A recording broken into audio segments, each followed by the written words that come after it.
It's Monday, Monday, Monday. So happy to be with you on CHLY 101.7 FM. I'm Kathy Holmes, and you're listening to Act Three. Thank you for tuning in. As always, it's a pleasure to have someone fabulous in my Zoom booth. And today, this fabulous person is Abigail Shakespere. She is the CEO of Habitat for Humanity. Can't wait to find out everything that she does and all kinds of wonderful things in our conversation. So, without further ado, welcome to the program, Abigail. How are you? I am good. Excited to chat. I've only been living in on Vancouver Island for a week, so I'm excited to meet. You're really my first non-work person that I've met, so I'm excited. Oh, well, we're friends now. We're What? friends. Love Thank it. goodness. I love it. Well, welcome to the Rock. You are now living on arguably one of the coolest places on the planet. I recognize that there's lots of wonderful islands out there. Do not get me wrong. But Nanaimo is pretty darn fantastic. Although I understand that we spoke just before we started to push record for this interview, that you are right now on the Sunshine Coast. I am, yes, yes. I'm on the Sunshine Coast because I have a close friend of mine lives here, and it turns out the first month living somewhere, it's actually really hard to find a home in Nanaimo. So I am currently bopping around until my permanent home is available mid-August. And so this weekend, I'm with my friend on the Sunshine Coast so that I have a place to lay my head. Well, and it couldn't be better because the Sunshine Coast is glorious. It's a wonder. I have always said that if I didn't live on Vancouver Island, I'd live there because it's very islandy, even though it's not really an island, right? It All is those parts are. with only a 40-minute ferry instead of a 2 hour. With only a 40-minute ferry, that is the very Yeah. truth of it all. So Yeah. tell us about the reason why you came. I'm super happy that you came Yeah. from, I think you said Southern Alberta. Yes. Yeah, tell me. Yeah, so I grew up in Lethbridge. That's where I just moved from, but I actually went to UBC for school. I have a degree in poli sci and English. And then I met my partner living out in Vancouver, and we, like everybody else, couldn't afford to live in the Lower Mainland. And so we actually moved back to Lethbridge about 10 years ago. And I wasn't actively looking to come back to the island. We do come here every summer. We've got some good friends that live up in Campbell River. We spent a fair amount of time on the island. I did my master's degree in Victoria. So my partner was born on the island but never lived here. And so we just keep coming back every year. And I wasn't actively looking to move. I thought I would retire to the island. I thought maybe 10 years down the road. And then I was actively looking for a new job opportunity a few months ago. And this job came up, and I thought, there's no way. I'm not going to get the job. I'm not going to, we can't make a big move like that. And all of a sudden, 4 weeks later, there I was signing a job and looking for a house in Nanaimo. And it just sort of, I'm not someone that's had a ton of good luck. So it just sort of has all come together and it happened very quickly.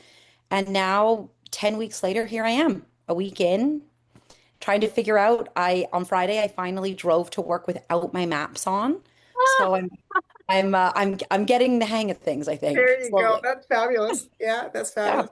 But I Yeah, knew living in southern Alberta, I knew I was looking for we're always chasing the water, chasing the beach, chasing the sun. I mean, southern Alberta has nothing but sun, but already a weekend every day staring at the ocean on my way to work, I'm just like, oh my gosh, I can't believe I actually did this. I'm so happy. you're as I said, you're living in one of the coolest places of the Yeah. planet. I was born in Alberta as well, and yeah, although I didn't live there for very long, I remember leaving the island. I was my sister had lived on the island years and years ago, and she always had said to me, if you ever come to the island to live on the island, when you leave, you will always find your way back. And I was like, Mm. there's no way. But in actual fact, a testament to your partner, right? Yeah. It's like if you're born here, there's something in your blood that just is going to bring you back. I've left the island a couple of times and I always return. It's just something quite lovely about it. Housing is a little bit more challenging to find here as it is everywhere. Mhm. But Habitat for Humanity as an organization sort of helps to support people who do have troubles, in creating homes for themselves as well. What inspired you to go into that work? Yeah, that's really interesting. So part of it is the mission and part of it is my own personal career journey. But I actually ran my family's construction company and construction retail store for about 6 years. We closed the store down about 6 years ago, right around COVID. We shut the store down. But I had this experience that in the time I didn't love it. I really didn't enjoy it. My dad and I didn't work together really great. That's happened And sometimes. as it happens, right, with family, and I kept thinking, I wasted 6 years of my career. I wasted it. And everyone kept saying to you, no, one day you will realize you didn't waste this. And I was like, yeah, whatever. I absolutely wasted it. And I've been saying this to my therapist, I've been saying this to my friends, my family. I wasted 6 years of my career. I could have been doing something that I really loved. And now here we are. I always have spent a lot of time giving back to the community, volunteering, but I've spent the last 8 years, 8 years working in not-for-profit that's more of a systemic level. So I was working in a post-secondary institution at a university. I was working for a national organization that was working on racial prejudice and dismantling racial prejudice. And then I spent the last 3 years working for an organization that was dismantling gender prejudice and with LGBTQ folks. So I've been working on these really big national systemic projects, but what was really missing was the tie to my local community. But living in southern Alberta, there was, when you live in a small community, there's only so many opportunities, and I really knew I wanted to make big impact. And so, I was looking closer to home. I was looking for something that took in a big systemic, juicy problem like housing, but that did it in a way that was really impacting a local community. And so Habitat wasn't necessarily on my radar, but this idea of big problem, local solution was what I was looking for. I just didn't know what it was going to look like. And so here we are, big, juicy problem, very local impact. And the thing that's been really interesting is as soon as I've told everyone I know, oh, I got this job working for Habitat, they all think I'm going overseas to build houses in developing countries. Right away, everyone has been saying that. Even folks that I know that have habitats in their community, that's what they've been saying to me. I'm like, no, no, no, no. There's these local affiliates in local communities that are building housing. And I think the thing that's getting to me that I've been really thinking through this week is the type of people that get served. We often talk a lot about the folks that fall through the cracks. So, there's a lot of supportive social housing opportunities, or I mean, there's certainly not enough, but there's funding for folks that are more entry level into the market. There's rent support, there might be shelters, there's folks that are sort of in that entry level sort of entering the housing market of some type. Sure. And then there's rich people, right? There's the people that can afford to buy a house in a normal way. Yeah. But then there's this group of people that keeps falling through the cracks. They don't necessarily, they do have a desire for home ownership. That's something that sort of Canadian dream is still in their sights, Yes. which I think for a lot of folks, it just isn't applicable anymore. But they still have this desire. They are making enough money. They know that they can own a home, but there's something stopping them. It could be a poor credit history. It could be they just don't have the down payment. I mean, in this day and age, who has $100,000 down payment? I know that's something even at this level, my family and I are certainly considering. So this is Absolutely. what's nice is that the model sort of takes into account those folks that fall, but in the cracks. They don't really qualify for those more entry level government supports, but they still can't afford housing. So it's kind of this in between that for me is it's really hitting the greatest number of people, which is exciting. And I resonate with what it is that you're saying because it's very true. I think that more and more people are really struggling in the housing market for a number of reasons, politics aside. There's just a lot going on. Um, but I also think that when we look at a systemic problem like housing, we do have to come to it from various different arenas. We do have to bring it in from lots of different nooks and crannies to try to build something that makes sense. And with Habitat for Humanity in Nanaimo, I know I mean, I use Habitat all the time. I go into the shop regularly. I Oh, am great. I am a homeowner. I love my little house. It's very cute. It's very small. It's not a big space.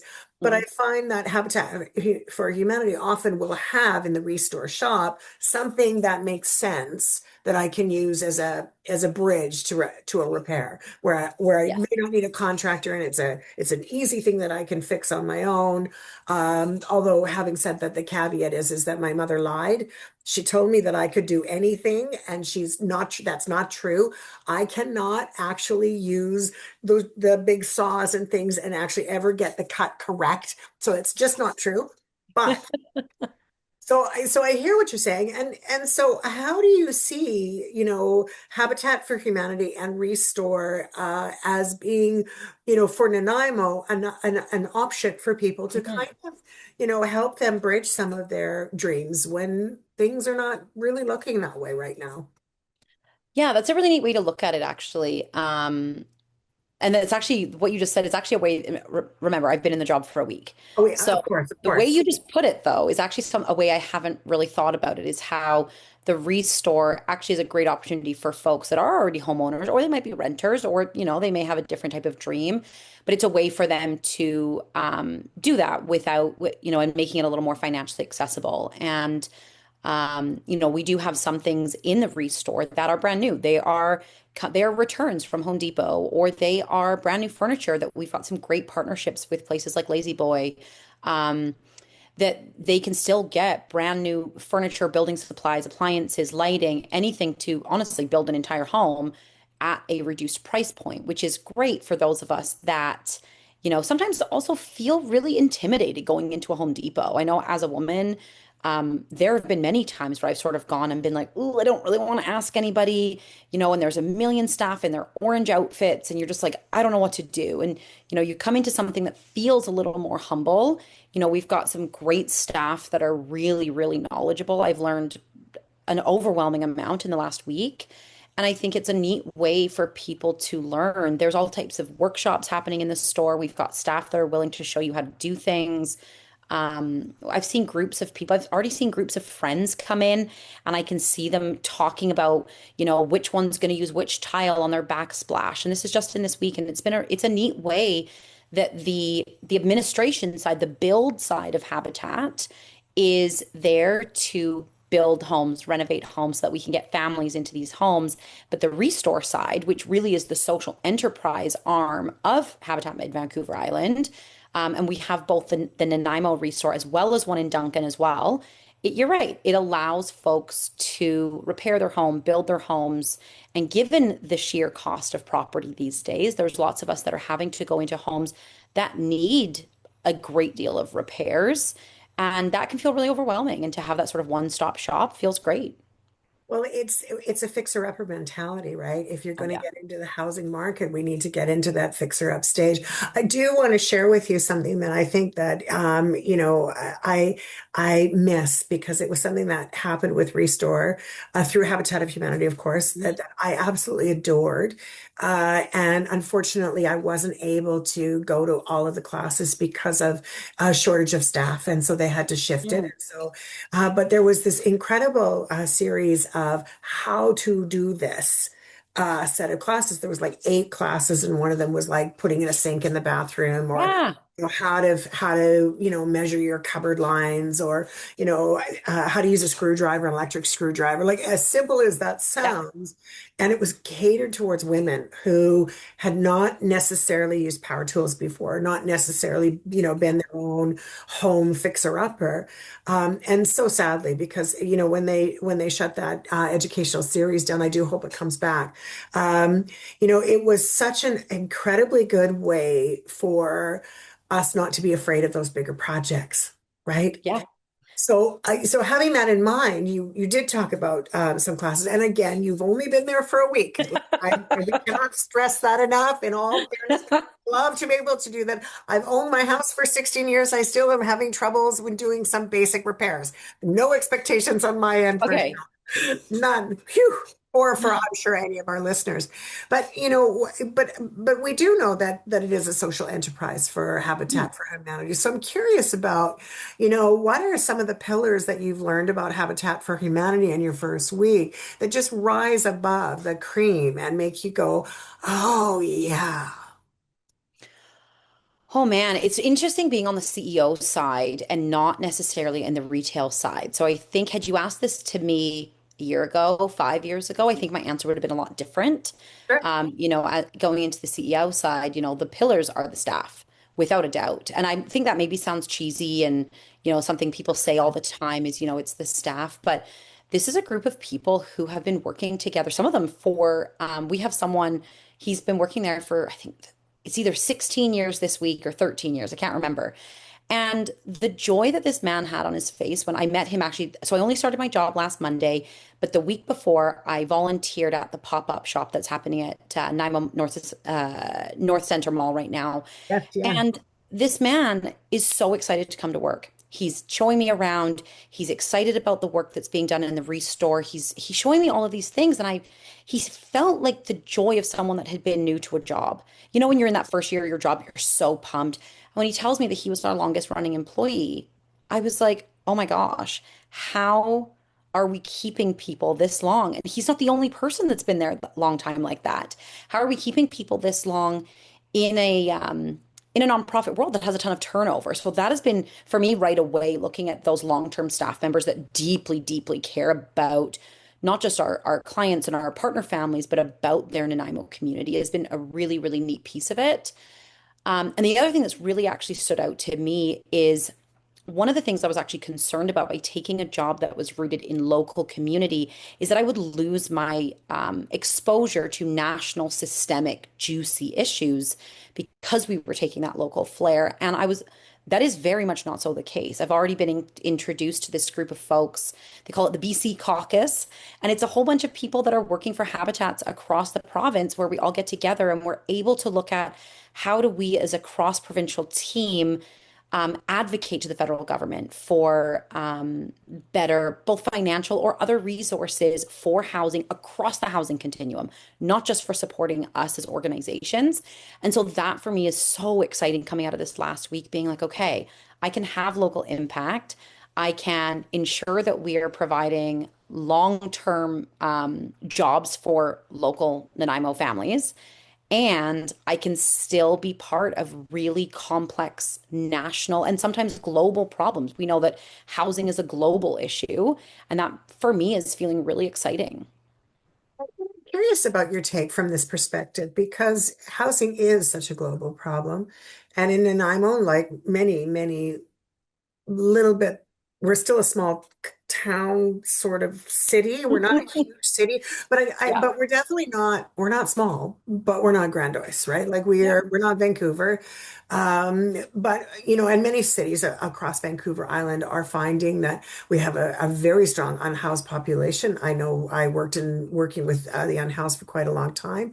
And what I found is that of course that those numbers are increasing by, insane amounts. Every time the pit Yeah. kite comes out, it seems to be double. And so, from a global perspective, how are other partners throughout the province, finding sources and resources in order to compound this problem into, sorry, not compound it, to uncompound a problem that is very compound. I think you're asking a question that doesn't actually have an answer. I don't think it has a solution. And I think the big problem is that we are reliant on organizations that are deeply underfunded, deeply under-resourced 100%. to solve problems that are not just coming from one area. They are a global problem. Global markets is a problem. Underfunding from the federal government, underfunding from the provincial government. And it's not just that. If you look across the country, volunteerism is down a huge amount. I wish Huge. I had the stats from Volunteer Canada, but the volunteerism is down, donations are down, and of course they are. We're in a cost of living crisis when people have to choose between feeding their families, paying their bills, and donating to their local favorite organization. We're all going to feed our families, right? And unfortunately, this is a problem that doesn't right now have a solution. But I think what's happening is that and housing's actually honestly a good example of it. You've got each of these, you've got this housing continuum, folks that are unhoused to, let's say, the McMansion owners, Right, right. right? You've got needs that are so different, and we're trying to somehow create one solution to fit everyone's problems, not giving enough resources and not giving us a way to work together. And again, I'm very new to this. I've actually heard that the city of Nanaimo and Vancouver Island in general works together really, really well in a lot of this. I've had the chance to already meet a couple of other folks from other habitat locations on the island, as well as a couple of other social housing organizations in the city this last week. But even that, we're all battling the same things. Not enough money, scarcity in staffing, in quality staffing, issues around procurement and the cost of procuring things, with the ferries and the increase in gas. There's so many different things, and I don't want to sound like a downer and say there is no solution, because there has to be a solution. But I think the thing is that when we look at community-based problems, we're often looking at these problems in a way that is seeking community only solutions. And it's not that simple. There's so many, I'm under no expectation that the people of Nanaimo can solve housing insecurity for everybody by themselves, because they can't. None of us can. I can't. You can't. However, there has to be a way that if we can, all become more community minded and not be so self-serving globally, there has to be a way that we can solve this. And, lastly, I'd say that is, it's really easy for you and I to sit here as people who have homes and have jobs and, probably have a ton of privilege behind us, for us to sit there and say even the term solution and assume solution. Even when we look at unhoused populations, we assume the solution that they want is the McMansion. We Yeah. don't know that, right? We're making assumptions based on what we foresee as decent housing or a quality of life that we would like, but then that removes the dignity from other people to make that choice. So I don't want to sound like I'm trying to not answer the question, but I think there isn't an answer right now. And I agree with you. I don't think that there is a question. It was loaded from that perspective, for sure, because at the Yeah. end of the day, it is true. And systemic issues, whatever the systemic issue is, very often are complex. They're, this you need to have repaired here in order for this to make sense. This needs to be repaired over there in order for, it's a patchwork quilt of so many different concepts and ideas and creations. And at the Yeah. end of the day, one fit is not going to fit all, no matter what it is that we Yeah. do. But when we look at social justice, because I love the fact that you are a person that is studying social justice or has Mhm. at nonprofits. Nonprofit agencies are really, really good at borrowing from Peter to pay Paul and band-aid a problem, right? Or band-aid a fix for a Yeah. problem that is usually larger than it is. Yeah. You are absolutely right that the volunteerism is down. You're 1,000% right on the additional ways for us to procure the supplies that we need in order to create things.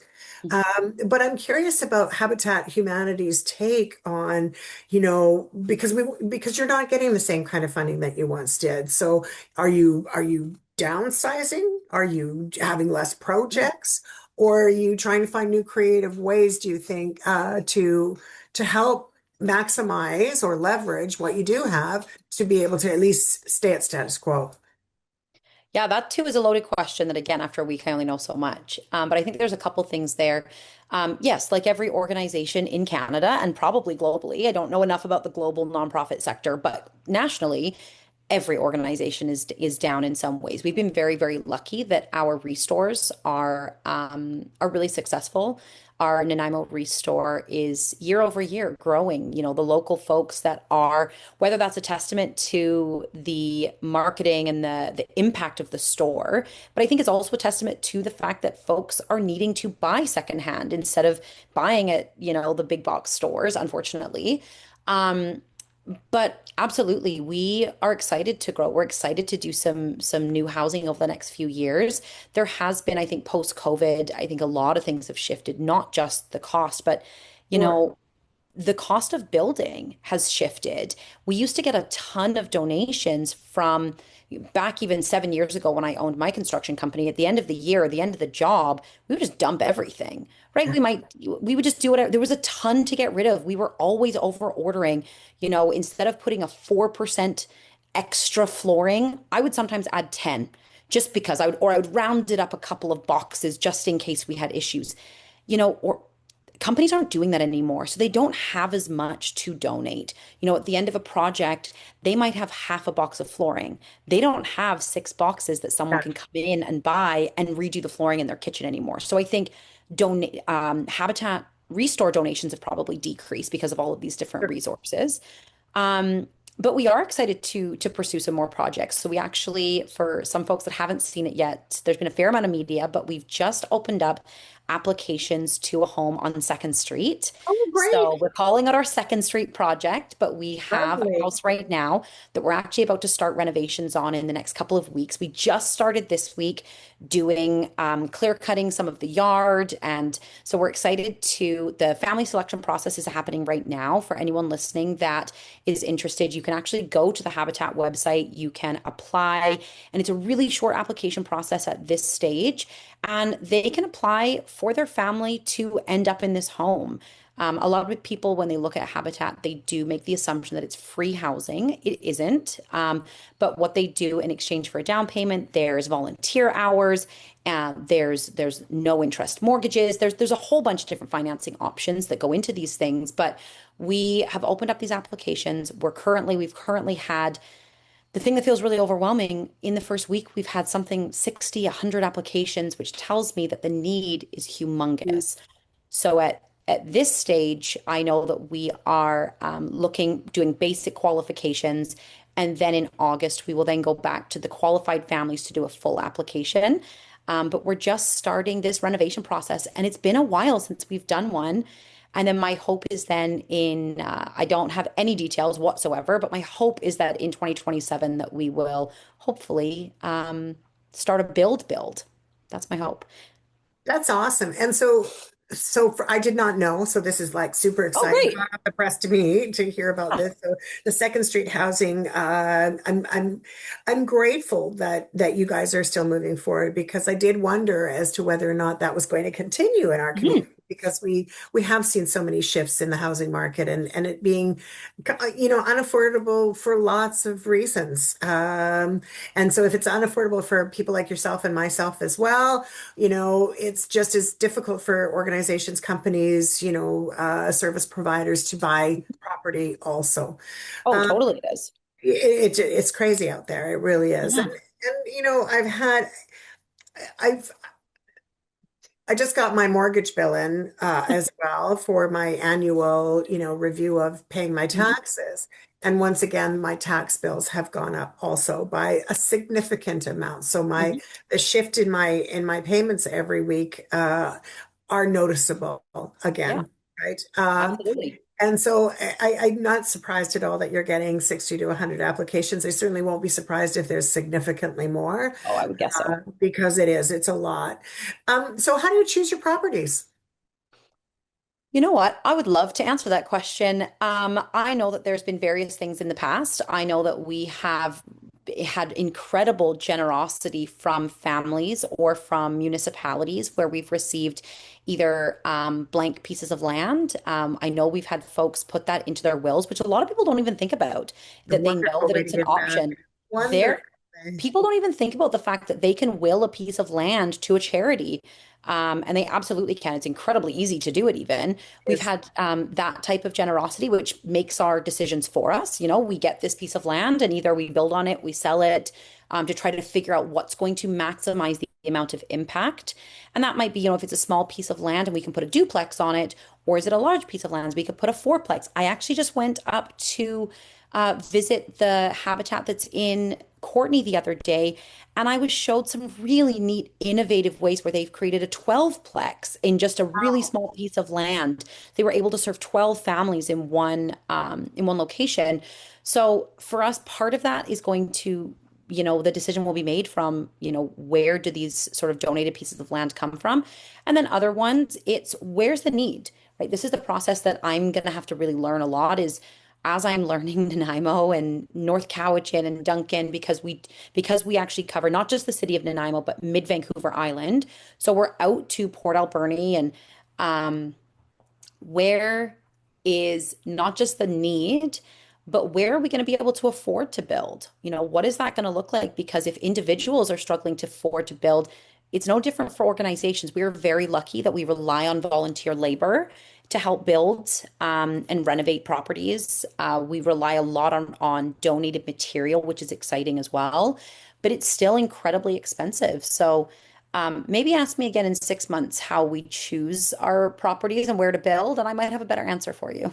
But you did answer it really well because I was really unaware. I've always thought it was single family housing, so duplex Hmm. things like that were not even didn't even cross my mind. It was usually the way I understood Habitat for Humanity would be single family dwelling, and so I do love the concept of having 12 potential families coming into Mhm. one area or one building. And I think that a lot of us are starting to see that there was a time when Nanaimo's properties were quite large, right? Like even where I live in central Nanaimo, and for where my house is, I have a fairly large piece of property in, Yeah. and everyone on my basic block, couple of blocks, we all have a similar size, which is, just short of an acre. Like it's not huge, Okay. it's not small, but it's like, big yard, big front yard, big Yeah. backyard. And so I find that that to me is really quite wonderful. But many of the people that are even on my street have subdivided their Yeah. properties, right? So their footprint is starting to look very different than it once did. It's an That's for sure. affordability measure, It's an right? It's an affordability. affordability measure. Totally. I mean, I'm sure that we would love to do single family homes, and it's totally not off the table. Yes, of course. I know that we have in the past, I know we have a ton of, houses in our portfolio still right now that have been done over the last 20 years. But the reality is that if something happens with the market, it's natural that it's going to happen with us as well, right? The market is now starting to focus on more multifamily housing. It's realistically, I mean, I certainly don't think you're going to be seeing us come together with a high rise by any means. I'm not sure I'm quite equipped to build a high rise anytime soon. But, when you look at the cost of land and the fact that we want to keep the housing low for people, right? So if we build one house on a property, naturally the mortgage is going to have to be higher for the family. But if we can creatively use these pieces of land, it's a lot easier. But it's not just about the cost of multifamily. Like I said, when I was up in Courtney, there was this development that had 12 in a row. And when I drove around it, all the kids were all playing on their scooters. There was honestly, I bet you there was 20 kids in the courtyard of this, and everyone had gorgeous homes. I think there's this misunderstanding that affordable homeownership, affordable housing equals people parking on the grass, not taking care of their homes. There's this like really kind of crappy um, bias we have in our minds about what that looks like, recognizing people are just normal families. But this development had 20 kids playing outside. They were all giggling. I saw a couple moms just gabbing with each other. Everyone has flowers blooming. And I was like, imagine waking up every day and having a village built right into where you live to raise your family. Your home's affordable, so you can go to work. You don't have to work 5 jobs.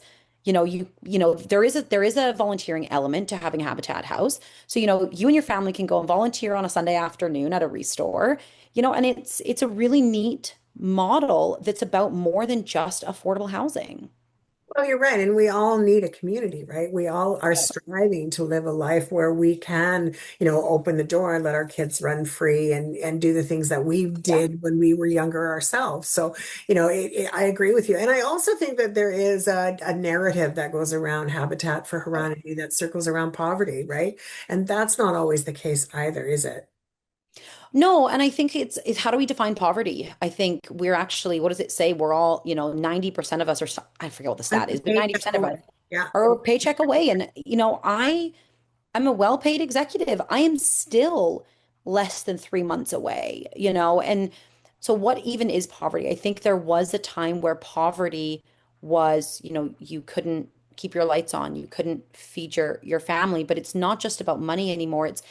we've increased our expectations on people about finding balance now. So, if you're the type of family that has a great house, but you never spend time with your family, you're kind of being judged as well, right? So you sort of can't win. And so, I think we could argue that 80% of people are facing poverty. They're facing housing or food insecurity in different ways.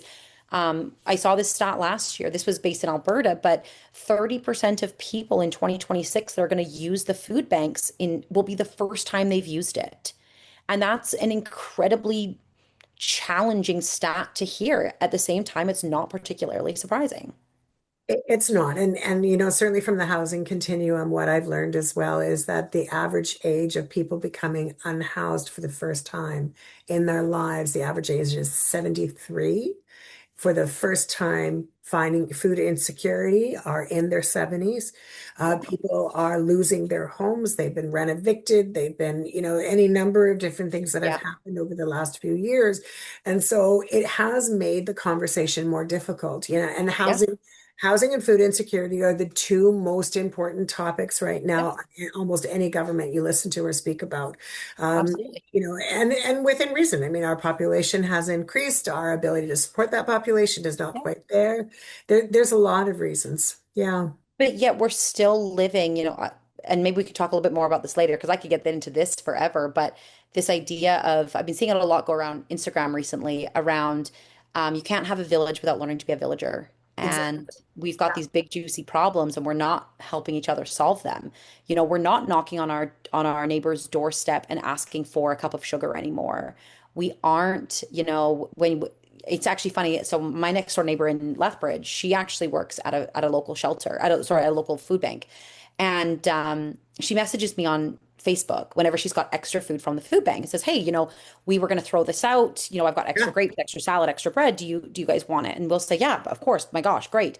But it would never occur to me that if we were out of bread, to knock on her door and say, "Hey, do you have any extra bread?" And I wonder as these problems we become more isolated, we become more self-serving, because we become scared, right? We want to take care of our own before we sort of take care of everybody else. I wonder how much worse it's going to get before we start coming together for some real solutions here, some community-rooted solutions here, because no one's coming to bail us out. So we've got to figure out how are we going to do it? Well, and you're right, 1,000%. I mean, I think that those days are not, we don't see them, but there's also, if you come from poverty, which I did, still a narrative around that it's bad. Like you are Yeah. not successful. You're going to the food bank. What? It's Oh, very yeah. normal for people to go to the food bank right now. It wasn't 30 years ago, 40 years Yeah. ago. You are a You know, morally bad person if you're could poor. not manage your finances. You were, take the big old L and pop it right here. Yeah. You were not seen as being an active member of society, Yeah. right? If you were having challenges for Yeah. whatever reasons, and there's lots and lots of reasons for it. But I agree with you. I think with the narrative actually speaks to how we are communicating about our fundamental community in itself. Yeah. Yeah. Yeah. I'm going to take a moment here, though, and we'll just do a quick station identification. I think that you and I, Abigail, are going to become quite good friends. I like the way that this conversation is going. If you have just tuned in, thanks for tuning in to CHLY 101.7 FM. I'm Kathy Holmes. I'm with Act 3, and we always love it that you tune in every Monday at 1 o'clock for Act 3, or that you go to iHeartRadio, Spotify, or YouTube to have another recording of this. And I'm also super excited that you tune into Rogers because we've a couple of summer programs that are happening right now. We look forward to sharing them with you. They check them out on Rogers Cable 4 anywhere in Vancouver Island. Plays somewhere between 2 and 4 times a day from tip to tip and across to the Sunshine Coast. So please do enjoy our program if you can. Now, I do want to remind you all that September is coming and it's coming very soon. It's hard to believe that it's coming soon, but it is. So don't forget, we're raising funds for Foundry. That is through Glitter 2026. Our hope is that we'll raise at least $100,000 to get our Foundry doors open right here in beautiful Nanaimo. This is for youth who may be in crisis or just youth in general who need a little bit of support. So we look forward to raising some very important funding for that. I also do want to remind you that it is forest fire season. So if you are out there camping, as I was just doing this weekend and try to do as much as I can during the holidays, please, please, please follow and adhere to the rules regarding fires in our community. But also, let's just be extra vigilant. It doesn't take much. We are tinder dry, even though it rained today. It does not take away the possibility that those undergrowth pieces are very, very dry. And so please be careful when you're out there. If you want to find out more about how you can be better prepared in emergency preparedness, I invite you to go to the United Way. United Way BC has some fantastic information available for forest fire management or for looking after making sure that you're fire ready or emergency ready. Also check out, of course, the local city, local communities in Nanaimo, in Qualicum Oceanside, anywhere on the rock, and make sure that you're connected to the city reports of what forest fires look at, or even just go to BC Wildfire. So be vigilant, be careful, and look after your neighbors, okay? Meanwhile, I'm coming back to my wonderful guest, Abigail Shakespere. What a great name. She is the CEO of Habitat for Humanity. Abigail, how did you get your name? Like, holy moly, that's such a lovely name. I bet you get that a lot, don't you? I do get that a lot, and I have a degree in English. And so I actually used to go into a lot of English classes. And then, at the end of the semester would sorely disappoint my professors. But I actually grew up in the UK. I actually grew up not far from from Shakespeare's town, but we've never done the ancestry, and I don't really know why. So I just let people can guess as they wish. I love it. Well, I think I love it. I just think it's very, very cool. Speaking of being very, very cool, Habitat for Humanity has other partnerships as well, right? Like you rely on communities like the Canadian Home Builders Association. You guys, work collaboratively, I understand. Do you, how are you provincially in line with creating, like, I know it's only a week, I get it, but I am curious about the leverage of nonprofits and other partnerships and how that can help support your work.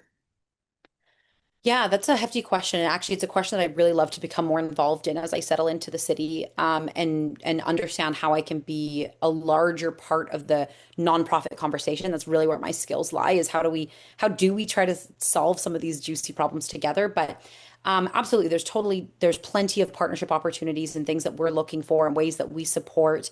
CHBA is a great example, but we have partnerships with places like Home Depot and Rona and local building companies, local plumbing companies that are, if they may even be doing a renovation for someone. They may be pulling out a cabinet company, maybe pulling out old cabinets from a renovation and they're putting brand new ones in. They take it, they bring it to us. We've got these great corporate partnership programs like that. And then, as I mentioned earlier, we're also able to be part of these conversations, not just within Nanaimo, not just within the housing continuum here in the city, but across Vancouver Island. As I mentioned, I went and met the folks from Habitat North Island, and I'm going down to Victoria to meet their team next week. And then we're part of these BC-wide conversations around what does the future of home ownership look like. So we are, one piece of many different pieces of the puzzle. And honestly, I think the other thing that we often forget is we share donors, we share interest holders, we share staff in a lot of ways. So I think over the last few years, there's been a huge increase in competition amongst nonprofits that you often think doesn't exist because we're not a for-profit company. But at the end of the day, as we said at the beginning of our chat today, there's more organizations serving more people with less money than ever. So donors who give to hospice are also giving to us. Donors who give to the hospital foundation are also giving to, local education organizations or to the food bank. And, all of these things, if I go back to this idea of coming together to solve this problem, all of those different things that I just mentioned, right? Hospitals and hospice and um what is it? Loaves and fishes. I've heard a lot about this last Yes, week. I haven't heard visited that. Heard them here. yet, but I hear about them all the time. And you know, we all have a role to play in serving our neighbors and serving our communities. But I think the problem comes is when we don't know where and we don't have enough resources to do it. Yeah, and it's very true. We've noticed, in some of the work that I do when I'm not doing radio and Act Three, you know, I'm very integrated in our nonprofit sector here, and we've all noticed the same issue. Certainly volunteer. I sit on the board at Volunteer Nanaimo, and we're seeing it in a Right. very real way. There's a lot of things that have happened after COVID, a lot of fear that's happened, and also I think there was a culture of volunteerism, right? That we had for a long time. That culture isn't as strong as it once was, right? It's a different I way of. have theories. I have theories about it. Sure, I'd love That to hear them. What are your Yeah, thoughts? I feel quite strongly about it. I think that as pressure has increased, I think once upon a time we were a culture, Western society was a culture where the dad went to work, the mom stayed home. So when the kids were at school, mom had time to volunteer. She baked cookies for the local food bank, or she went and, ran the hockey team. There was all of this. Dad was making enough money because housing was not through the roof. So he could coach Little League on the weekend. And that sort of again, that Canadian or American dream was alive and well. But that's not the reality anymore, right? Every household now across the country needs two incomes, right? It's hard, hard, hard, hard to live in with one income in a home. So, if you have that, who now has the time to volunteer? If people are no longer that idea of retiring at 55, I'm, in my mid 30s and I do not foresee me retiring ever. For me, the dream of retirement may never exist. So if people are not retiring at 55 anymore, when are they going to volunteer? Right? You mentioned earlier that the folks that are most likely to become unhoused or be food insecure are people in their 70s, 80s. Those are the folks that were typically volunteering. So I think a lot of people say things like, oh, younger people don't care. That's not true. It's that our entire lives have shifted, and especially post-COVID. I think that narrative of what was the word we often use? Like, oh, your bubble, right? Take care of your bubble. That was always and I think in doing that and keeping each other safe, what we actually also created was this idea that we take care of just those in our immediate, which sometimes is just our immediate family, right? It's just our partner and our two kids. It's Mm, just our immediate neighbors on either side of us. It's just our best friend. And so I think that idea of think globally, act locally, we started to go like think locally, act super duper locally. And so, with that, the reality is that volunteerism is going to decrease because when do people have the time? yeah. We've got I look at the volunteers that I've already met with Habitat. Most of them are older, retired folks. Um, because we need the con we you know this we need the consistency. They have the time. So many of our volunteers are volunteering not just for us, but then also for hospice at another thrift store, the auxiliary, Sure. Thousand all of percent. these different things. And the reality is that our world has shifted, the way that we live and gather has shifted, but our policies and our nonprofit industry has not shifted at the same rate. It's interesting that you should say that. I had a similar conversation with my son the other day, who is in your age group. I'm in my 60s now, and I can tell you that I won't be retiring anytime soon either. I'm on my own. And Mhm. you're right about that income thing, right? I've got more than one job. Most of us, Yeah, do, right? Like yeah, it's the only way we can function. And it is different. It is a very different world than it was when I was 30. yeah, Although it was hard then, right? And it yeah. was, It's a different kind of hard. yeah, they're not comparative, but they're equally difficult during Mhm. the time that we're experiencing them. Let's put it that way. Yep. And so what I find really challenging is that the mindset for people to be able to own their own home now is becoming further and further and further out of scope. And either Mhm. they got it because they, saved, or a family member, gave them some resources in Mhm. order to build it, or they inherited a home or something along that line. It's becoming harder and harder. And so I'm curious about the Habitat for Humanities has always been at the ground level of really trying to look at these situations where people struggle to find a home and find other options. And so are those options, again, you've only been there for a week, but just even in the social conversation, the social justice piece of things, and when you owned a business yourself in this work, like what has sort of, how are you able to frame uh, what giving back looks like in as it is to Habitat, right, for Humanity, when there are so many challenges in front of you now that were not there back in the day? Yeah, that's real hard. Um, It must be very defeating, right, to a I think certain extent. I think it can be both. I think it can be really defeating. I think this is why the nonprofit sector in general has way higher turnover than any other sector. Um, I mean, not just for that one reason. It's also lack of resources, lack of pay, lack of respect. There's all types of reasons why we have that turnover. But I think it can be defeating, but I think it can also be exciting. I think you can see that there is innovation potential.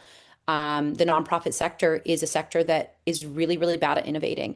And we use terms like innovation, and I don't think we know what they mean. We use terms like innovation because we are starting a new nonprofit, but actually, would it have been more innovative to take our expertise, our time, and our money to support one that already existed? And this idea that nonprofits are going to have to evolve quickly to meet the moment, the innovation potential of that is what excites me. For me, I didn't want to go into a corporate job. You get to a point in in a nonprofit career where you start getting burnt out and you think, what do I do next? When I was looking for a new job, my partner said, screw it, just go work at a bank and go make a ton of money. And I was like, I can't. I can't do it. I can't sell my soul to the corporate man yet. Yeah, I'm not there yet. values And based. Yeah, no, I just don't want to. And I mean, I'm not sure you're making that kind of big bucks at a bank these days anyways, but not at all. um, right. I don't think anybody is anymore. But that idea of how could an entire sector evolve and innovate, and looking especially at the housing, especially at habitat. I had a conversation the other day about how does the model have to change when home ownership is now out of sights for so many people, right? Nationally, the conversation, when we're talking about systemic, so I'm a fundraiser by trade. So often with fundraising, what we're actually looking at is how do we impact the greatest number of people with the lowest number of dollars? And with that, often means rental. It means finding, it means shelters, right? It means higher volume work. Whereas when we're talking about home ownership, it's not as high volume, but it has this greater long-term impact, right? When someone owns a home, they're now building equity for long term. Their children are more likely to be housed and educated and safe and healthy. There's all of these different pieces of it. But the reality is that if people are more likely to be in debt, they're less likely to be bankable. Our dreams of retiring are different. Our dreams of even owning a home are different. I have a 21-year-old. I think she probably knows that she's probably never going to own a home, even though she has a decent job. Her and her partner both have decent jobs. Will they ever own a home? I don't know. But I think the reality is that we are going to have to evolve to meet the evolving needs, and we, meaning local habitat, national habitat, but also every organization is going to be having these conversations. And if they're not having them now, they're going to need to have them really friggin' quickly. I was going to say, I'm pretty confident they're having them all now. You know, Go ahead. I wonder if they're not. I actually wonder. So here's another, maybe a hot take here, but I think what's happening, and I talk about this a lot in my personal and professional circles, is this idea that we're actually problem illiterate. So we're faced with a problem. And it might just be, hey, we don't have enough money coming in the doors at our local organization. And we don't tend to spend the time to really understand the problem. We just don't understand it. So we say things like, oh my gosh, let's get the board together and let's do some strategic planning. Let's start a new program. Let's also start a food bank for youth, even though we have several food banks in town. Let's do all of these things because we jump into a solution right away. There's always this narrative of, hey, never go to your boss with a problem, always go to your boss with a solution. But then what happens is that, great, you've come up with a solution, but did you truly get the problem?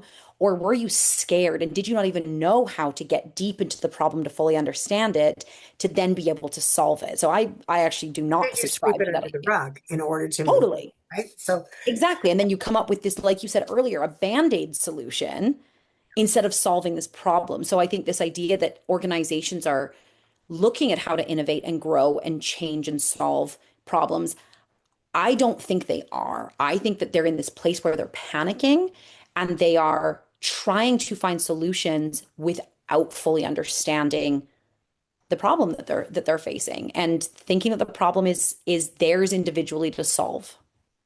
I agree with you. And I also think that what happens is that the way that the funding models are right now from a fundraising perspective, instead of building on something that is already existing, which is very much what you just said, in order to get our funding, however, Yep.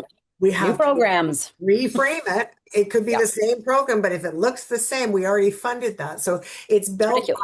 it's always been built on a temporary solution. So, and getting solid funding in, I don't care what the organization is, a nonprofit organization, their number one job is to find more money and their ability to retain that money over the long haul. It's an uphill battle and it always has been. It's not built in the same way that corporate Yeah. world is. I like to think that I have, some idea of what the business looks like from a nonprofit. If I did that over here, XYZ, to go over to this nonprofit, it should make sense. But in practice, never works that way. And so No. it is, you're quite right. It does.